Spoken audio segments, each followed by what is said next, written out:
Hi, and thank you for watching our webinar today.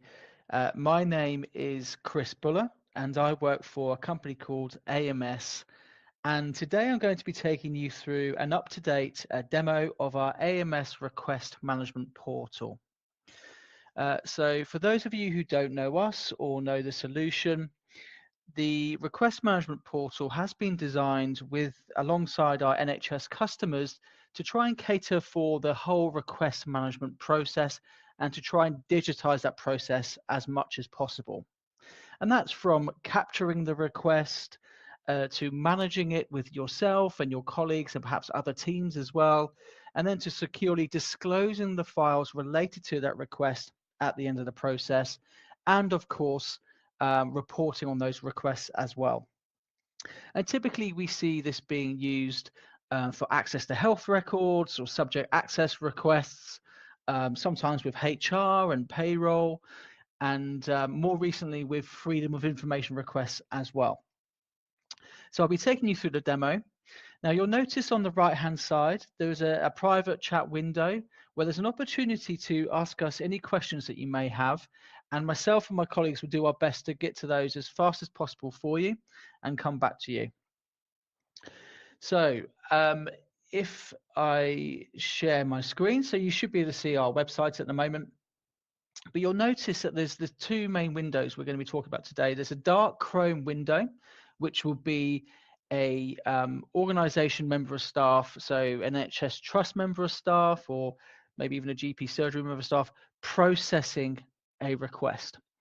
And we've got a lighter window, and this will actually be the requester. So this will be a patient or a solicitor or the police or DWP or coroner, whoever it may be, putting a request into the organization. So we start off on the actual trust side of the portal, so the organization or the staff member processing the request. Now, when you first log in, you're greeted with a dashboard of what's going on with all the requests that you have permission to see or work on in the trust. And so I've got my own requests here, for example. Maybe I'm managing a team or I'm part of a team. I can see all active requests. And you've got pull requests, so where requests will come before they're actually assigned either to yourself or to a colleague or to perhaps even to a different team member. But the great thing about this interactive dashboard is that I can come in here and I can click on these different elements. So we can see here we've got 4 green, we've got a couple of amber, and we've got 2 red.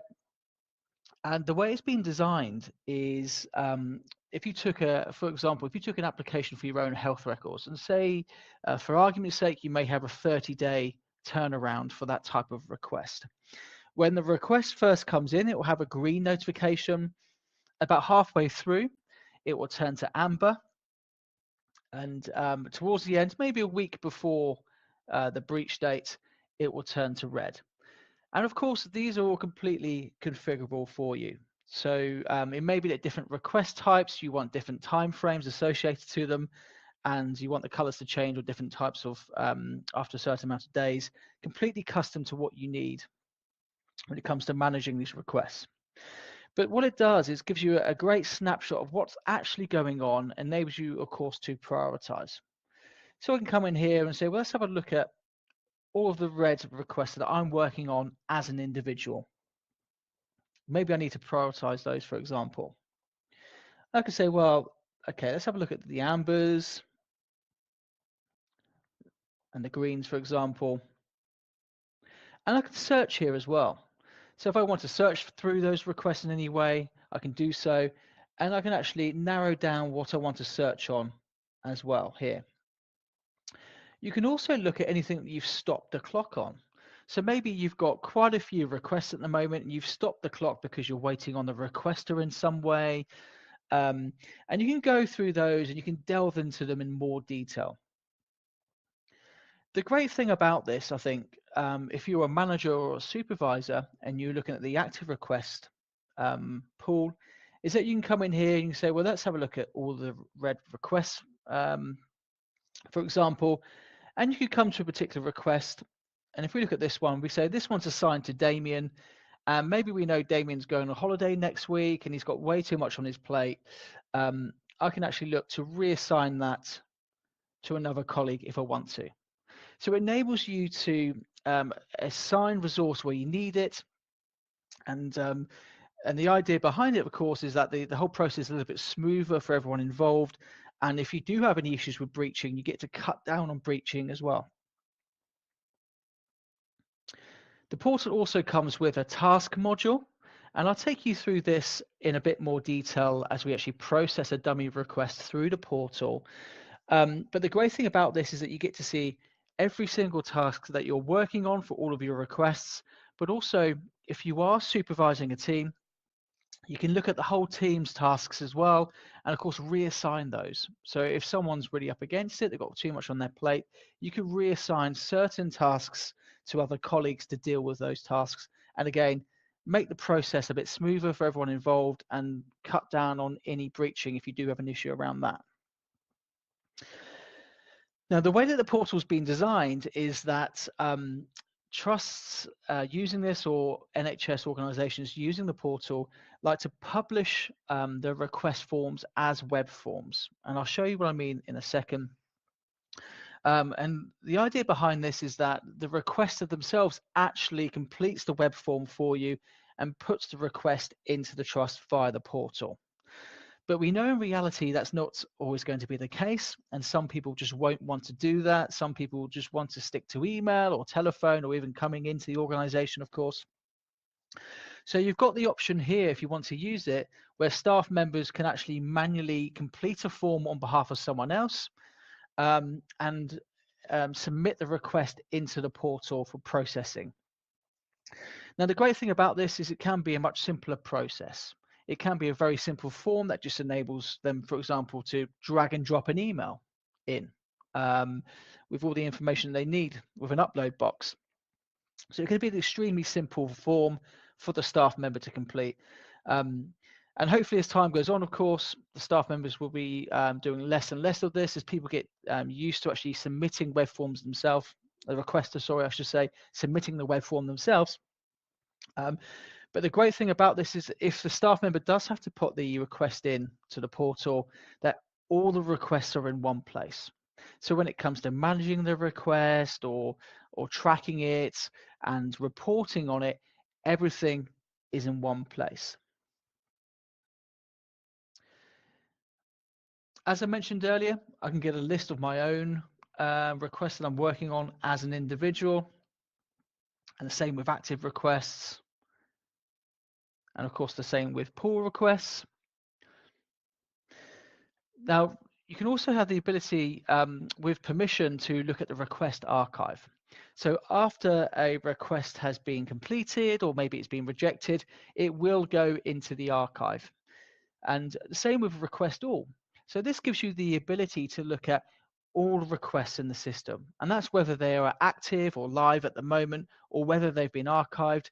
With permission, I can access this button and delve into every single request that I want to archived or active over a certain time period. So completely up to you how you want these configured. They're all permissions based. And maybe you want certain staff members, for example, accessing certain pools of requests. So, and this is something we can work out when we sit down and talk this through with you in more detail and the best way of setting this up for you. But I think what we'll do is we'll go to process a request as a requester, and we'll look at the whole sort of journey of how this is managed in the portal.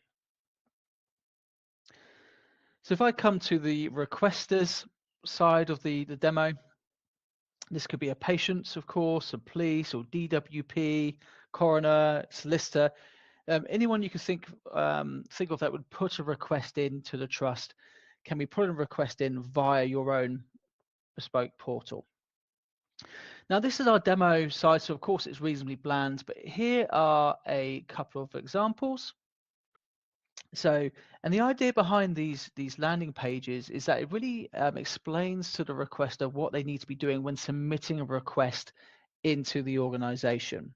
And the great thing about it is that you can have links to other documents and other sites, and if you need to, And just to give you an example, here's a user guide that we worked on for NOTS Healthcare, which explains to the requester what they should be doing and how they should be submitting a request into the trust. So if we just come here and start to actually log in and submit a request, you can allow a requester to continue as a guest as well if they don't want to have an account. But a lot of our customers tend to turn that off because what they really want is to be able to use the full functionality of the portal. And that includes communicating back to the requester through the portal. Also, you can communicate internally with colleagues, and I'll show you that in a few seconds' time. But if the requester does have an account, it just makes it a lot easier for audit trail, communication, and it just makes it, the whole process simpler for both parties. So if we log in, if we do have an account, we can log in as a requester.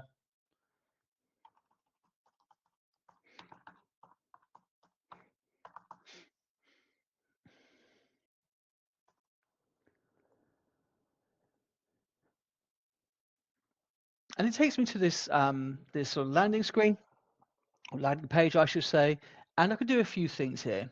Now, one thing you'll notice throughout the whole demo, whether I'm a staff member processing a request or whether I'm a requester putting in a request, is that typically there's a blue bar here advising me what to do at this next stage.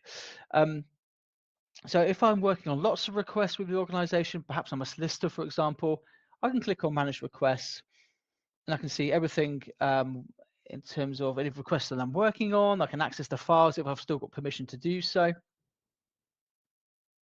I can also see the status of the request as well. I can also come in here and look at my own profile. I can change my passwords. I can enable two-factor authentication, for example. But 9 times out of 10, of course, I'm going to be clicking on this new request button. And this will take me through to the trust's sort of page where their forms are kept, their web forms are kept. Now, don't worry too much about what you're seeing here. These are purely demo forms that we've created over the years when demoing this to other trusts, other organizations. So these would be your own web forms, completely custom to you. You may have one, or you may have a handful, you may have 10, 11, completely up to you.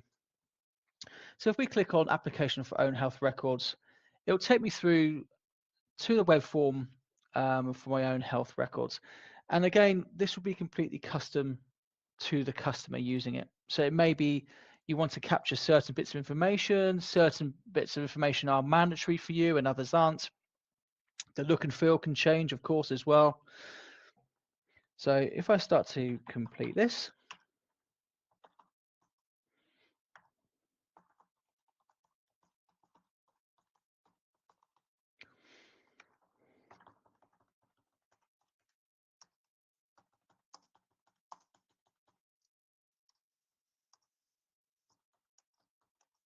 this is compatible with mobiles and tablets, of course.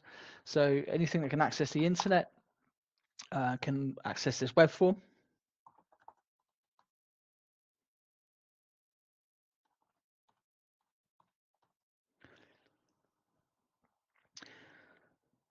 Just happen to have a notes section here for this particular demo form. Doesn't have to be that.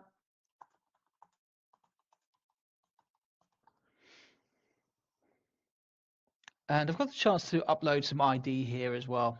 And some proof of address as well. What we tend to do, you'll notice this is step 3 or 4. We'd always recommend to the organization that when we create these web forms that we split them up, we put them into steps. It just makes it a lot easier for the requester, especially if they're doing this off a smartphone, for example. And hit continue. I have to agree to some T's and C's, which of course would be your T's and C's, and then hit submit. So from a requester's point of view, that's me done. I can see I've got a nice sort of thank you message here, and I've got a reference number that's generated for me automatically, and I can hit finish. If I want to, I can obviously create a new request. I can hit manage request again. But really, that's my part done. as a requester. Now, what's happening in the background is that your team, so the team managing and processing these requests, will get an email notification to say, hi, a new request has come in from Chris Demo. Please log in here to take a look. But we know it's always going to come to our pull request area first anyway to be assigned. And we'll just make sure it's the latest one. And here we go. So this blue bar is advising me what to do next, which is it needs to be assigned. But I can see some information straight away. I can see it's been given the category of patient. I can see it's active. I can also see the clock hasn't started ticking yet. And that's because with this particular demo request, what we've dictated is that the clock will start ticking once the ID check has been done. But it doesn't have to work that way. It could be that you want the clock to start ticking straight away. It might be that you want the clock to start ticking once you start it manually. And it might be for different types of requests, you want it to work in different ways. And that's completely up to you. I can see some details on the request itself. I can look at the actual form if I want to. And I can go through these different elements if I really want to. I can look at the files, but we'll go through this in a bit more depth in a second. So these are the files that were submitted with the web form a second ago. But what I really need to do is to actually assign this to someone. Like so. Now, the next thing it's asking me to do is actually check the ID. Now, it might be that I come down here and you see that the clock still hasn't started ticking because we've said that the ID check needs to be complete for me to actually, before the clock can start ticking, sorry. So I can come on down here, I can look at the files and I can say, well, let's have a look at the driving license, for example. Say, okay, I'm happy with that. Maybe I come to look at the utility bill and maybe I'm not happy about something. Maybe it's not quite right. Maybe it's too old. Maybe the addresses don't match, something like that. So I can actually message the requester directly from this portal.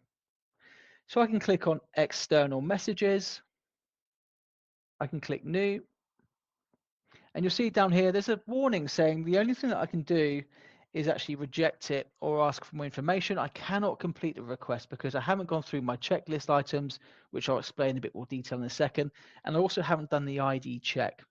So you'll notice here, I've only got two options. So if I request more information from the requester, and if you find yourself asking the same question all of the time, maybe it is down to proof of address or something like that, I can use a template. So we can say, this is linked to proof of address, or in our case, utility bill. And this, of course, can say anything that you want it to say. This is a very, very simple demo example, but we've just said, hi, patient name we've grabbed from the form. Please can you send an updated utility bill? And we're going to allow files to be sent back and reply to us into the portal as well. I can send them files if I want to as part of this message and hit send. Now, the great thing about systems like this is that it's a little bit different than an email. It gives you full sort of tracking. So I can come down here and I can track that message that I've sent to the requester. I can see it's been sent, but it hasn't been read, for example. I could send a reminder. If I really need to push through a process, I could keep sending reminders. And I could set myself a task to remind me to send a reminder as well if I want to. And I'll show you tasks in a minute or two. If I'd made a mistake, I could recall it. So the portal is going to automatically pick that up. It's going to send an email notification to the requester asking them to send us a new utility bill. And here we go. Here's the email to the requester. It can be worded slightly differently than the course, a little bit friendlier. But I can log in as the requester. This blue bar again is advising me what to do. And here's a question from the trust or the team processing the requests, asking me to update my utility bill. And from my phone, tablet, PC, Mac, whatever it may be, I can send you back the utility bill straight through the portal. Now you could have an email again to come in to say, hi team, Chris Demo has answered your question. Some of our customers are quite careful about how many of those email notifications they enable. You don't necessarily want thousands of those every day. But in most cases, the team are going to be in the portal anyway, but they can, if we refresh this, we should see it's being replied to. I can open it here, but it's always going to come into my file area anyway. And here it is down here. If I want to get rid of the old one, I can delete that. And of course, it's caught in the audit trail. Everything I do when managing the request is caught in this audit trail. But if I'm happy, the ID check's been done, I can go to confirm ID.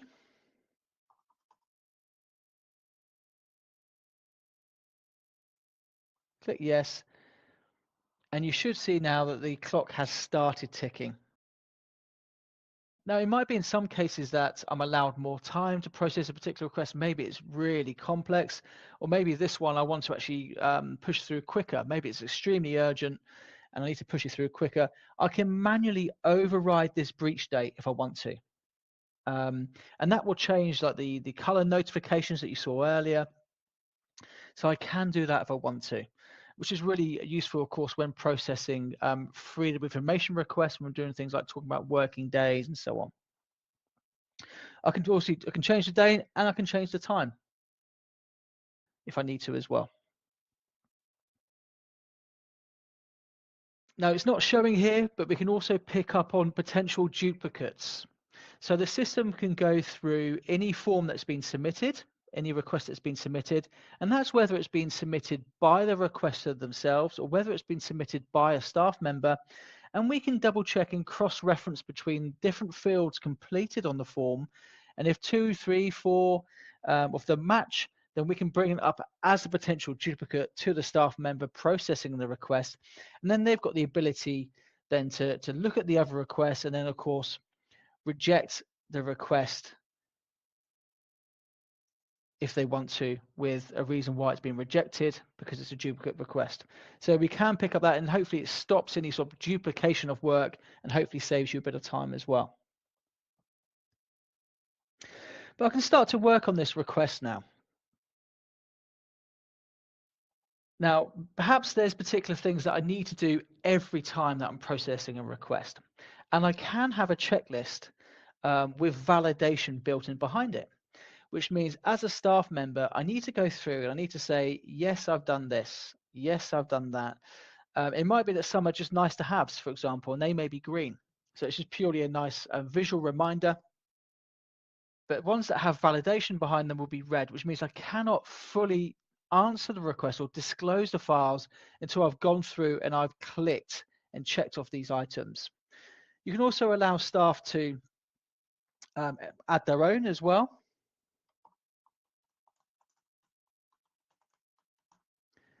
Like so, and check those off as they go. And of course, everything I do again here, in terms of me agreeing that I've completed these mandatory items, is caught in the audit trail, as you would expect, which of course we can download at any point if we need to. I can also start to create tasks. So if I create one and let's say retrieve records from, okay. I can type some notes in here if I want to. I can pick a particular day, due date. And I can start to drag these around to different statuses if I want to as well. I could also make them a table view. And I can say, well, this actually isn't a normal priority anymore. It's actually high, or perhaps it's even urgent. Of course, I could change the start date and the end date. I could assign it to other people as well if I want to from here. If I've just got way too much on, I could assign that to other people. But I think the most powerful thing about the task module really is that if you are managing a team or a supervisor, is that you get to come up here and you get to look at every single task that you have to do for every single request that you're working on. And of course, you can prioritize them, you can filter on them, and you can search through them as well. But the powerful thing, again, if you are managing a team or supervising a team, is that you get to look at all of your own, but also all of the team's tasks as well. I can come in here and I can look at all of the tasks that we need to do, when they're due, how complete they are. Is there a checklist, for example? Are they complete or are they nearly complete? I could also add a checklist if I need to.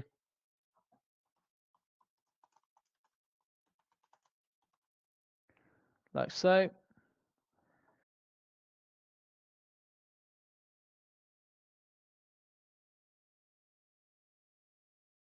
And I can start to check these off. And you should see now, if I close that, that should say 50% complete. But I can come in here and I can say, this task here has been assigned to Damien. Again, there's no way Damien's going to get to that. He's way too busy. He's on holiday next week. I'm going to pass that on to Neil. So as a manager, it's a great way of, again, assigning resource where you need it to actually get through these tasks, get these subject access requests or these requests for FOIs or whatever it may be completed in a much more efficient way.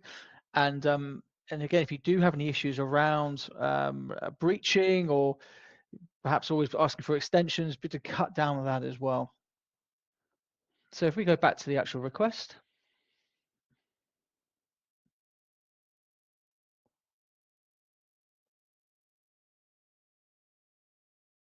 so I've gone through my checklist, I've created a task.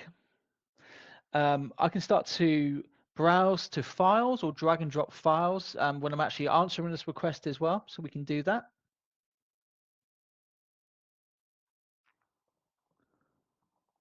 Okay, let's put those in. And they'll stay in their original file format as well. I can add comments to these files if I want to.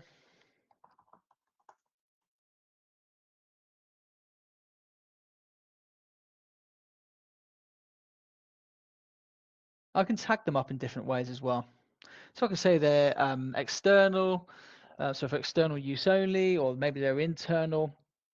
Maybe they're confidential just for the team's use only, for example. And I could be clever about the way I tag those files if I need to. And what this does is just gives you a little bit of a safety net. So if something's for internal use only, for example, when you come to disclose the files at the end of the process, you won't be able to select those files. Now, it might be as part of your job role, you also have to offer PACS images or radiology images as part of the subject access request response. And we've got the ability here to allow you to query your PACS server to retrieve studies and then submit them at the end as part of the response to the subject access request or the access to health records. So if I click new, I can say let's search by patient ID or patient name, for example.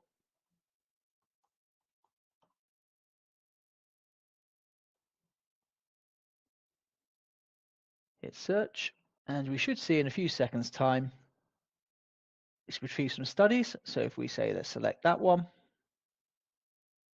and this will upload in the background. So this is going off, it's querying your PACS server and retrieving those studies back to the actual subject's request interface. Now, the good thing about this is that if you are a trust that still burns these images to disk, for example, because you are sending them out to patients and not just using IEP for sort of inter-trust or inter-organization transfer, you don't have to do that anymore. So you don't have to burn these images to disk or find another way that's potentially a little bit clunky for the recipient to access their radiology images. So if I come in here as a staff member, I can open this and look at the images in what we call the inline viewer. Now, this inline viewer is very basic, but it's been designed that way on purpose because it's a lot simpler for the patient or the solicitor or for recipients outside of the healthcare profession to access these images and view them if they want to. It has some basic functionality. I can do things like scroll through the different screens, for example. I've got opacity here if I want to use it. I can turn the information layer on and off if I want to as well. I can also download individual frames. So maybe someone just wants a single shot of their broken leg or whatever it may be. They can download individual frames as part of a PNG or a JPEG. But the files themselves will be kept in their native format. So you can still send the files in their native format to other organizations that want to use the files for medical purposes. Of course, I can type in any notes that I want to.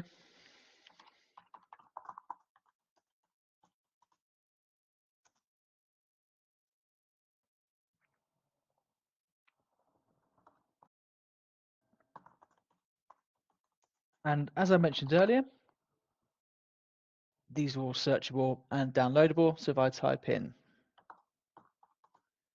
Smith here, you should see it just brings up that note. Of course, I can send more external messages. I can also send internal messages. And the great thing about this is that I can communicate with my colleagues outside of the Access to Health or SAR or FOI team and ask them for additional information or additional files or maybe just consent to be able to submit the response to this subject access request. And the great thing is that if you are worried about them having to remember another password for another system, you don't have to set it up in that way.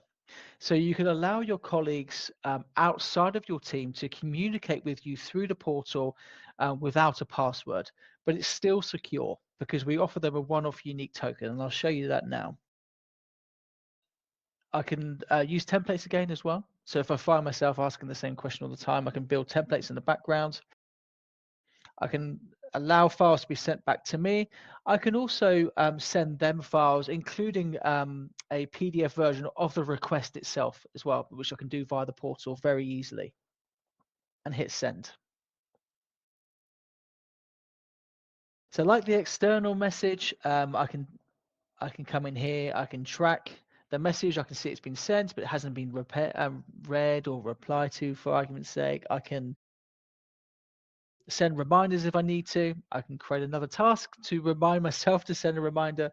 I could recall it. But your colleagues outside the team should get an email which will look something like this. They can then access the message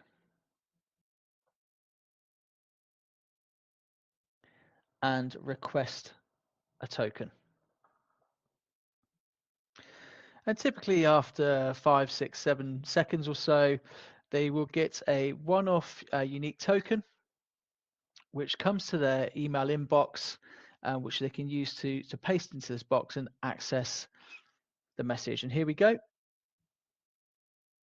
Here's my token as a colleague of yours.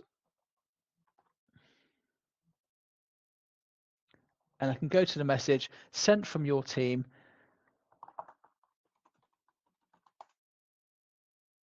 reply back to you, and attach any files I need to as well.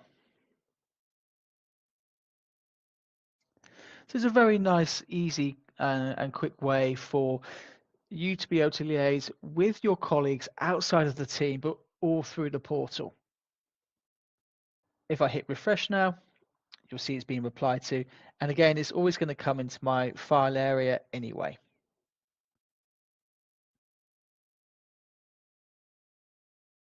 But once I'm happy, of course, I can go back, I can create more tasks, I can attach more files if I need to.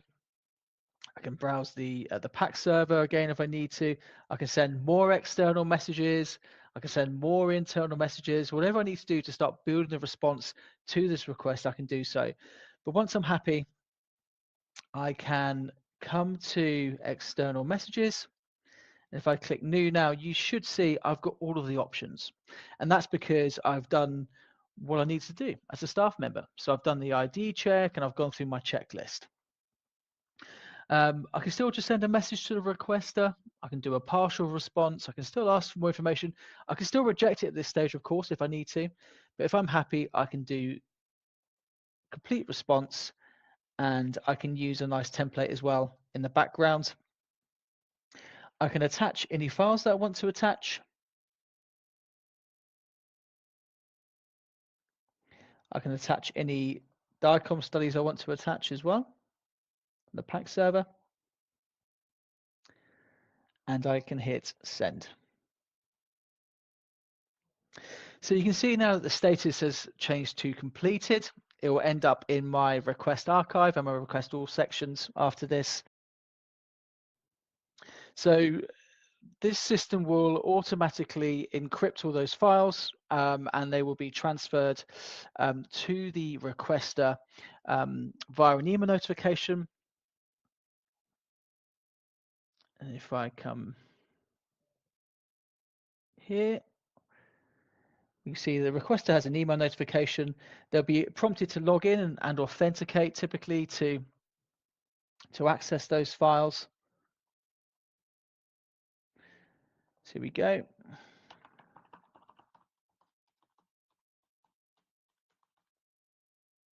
Of course, put in their password. If you want them to have two-factor authentication, they'll have to do that as well.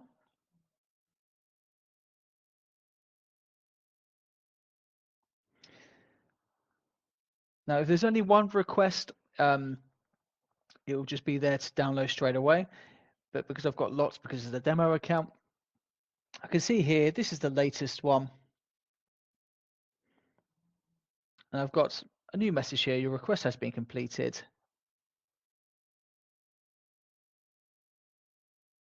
And here are my files. And I can download them all as a zip file if I want to. I can download them all individually, and I can look at them all individually in the actual inline viewer as well. And that's including the PACS images, as you saw earlier. So I appreciate that's an extremely simple version of managing a subject access request or a request into the organization, but hopefully that gives you an idea. Really, it's been designed to try and digitize the process as much as possible. There's one thing to quickly show you. I think it's worth seeing before we end the webinar, is that the built-in reports hold quite a bit of information. It's probably one of the key drivers for our customers looking at this with us. So if I come in here and we say we look at all request types, it could be we want to look completed or just outstanding or any breached or compliant, for example. But if we go here and we'll go back a few months just to ensure we've got some data in there. We could filter by user if we want to as well, but we'll just hit search for now. So we can see by category that most of our requests, in this case it's a demo system, have been test requests. I can see we've got 143 patient ones, for example. I've got 27 with no category, some FOIs in there as well. But I can start to narrow this down. So we'll let's look at the forms that have been submitted. We've got some Damien test upload forms. Again, it's a demo system, so it's looking a little bit strange, but yours would typically be request for your own health records, request on behalf of someone else, request on behalf of deceased, for example, or maybe freedom of information request. Status is quite useful. You get to see where you are in terms of active versus completed. So if your active is a lot higher, you get to sort of delve into that a bit more detail. So why have you got lots of active requests and very few completed requests, for example? Who's been working on what? Gives you a good indication of who's actually been doing what during that time. If you are managing a team, has someone been taking on more than perhaps some of the other colleagues have been? And trends. So trends are very useful, especially when you're talking about owner trends. You can see who's been doing what. It's a real oversight to what's actually going on with your team and who's managing what type of request at what stage. You can be quite granular as well. So anything we can capture from the system itself or from the form, we can report on. So we can come in here. If we say, let's go to hospital site, for example, and let's just search on hospital site. We can come here we can click hospital site and we can start to type in maybe hospital site that we're dealing with. Here we go. So I've started to type in Broomfield. So I've got every single request linked to the criteria above that also is related to Broomfield Hospital. And of course, I can download that if I want to as well. So I appreciate your time viewing this webinar. Again, if you do want to get in contact, please feel free to type any messages you want to into the chat box. And here is our website if you'd like to check it out as well, which is ams-cloud.co.uk. And if you just go to product, NHS SAR portal, and you'll find out a bit more about this portal, how it works, and there's obviously opportunities there to get in contact, book demos and so on. But thanks again for your time, and hopefully we'll see you on the next one. Many thanks.